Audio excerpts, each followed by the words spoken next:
Hey guys, what's happening? How to check if public Wi-Fi is safe before connecting. First of all, check the network name, right? Swipe that to your control center. Click the Wi-Fi, right? And check if your internet is locked. So if the Wi-Fi is locked, probably, uh, you know, if the Wi-Fi is locked, probably it's safe, right? Look for HTTPS websites. Ensure sites use encryption like icon in the URL bar, right? You can find right here by typing or seeing the link of this website, for example, HTTPS, right? Meaning it's safe. Avoid login pages.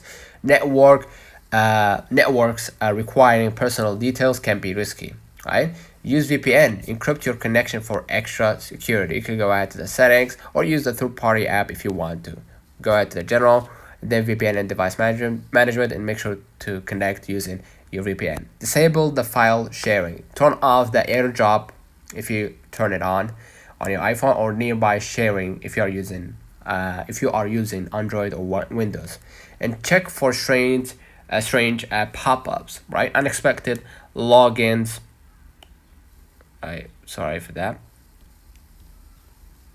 Yeah, free Wi-Fi. Yeah, unexpected logins may indicate a phishing attempt. Okay. Lastly, limit sensitive activity. Avoid banking or entering passwords on public Wi-Fi. Stay safe and surf smart. Let me know in the comments if this video helped you. Do not forget to like and subscribe. Thank you for watching.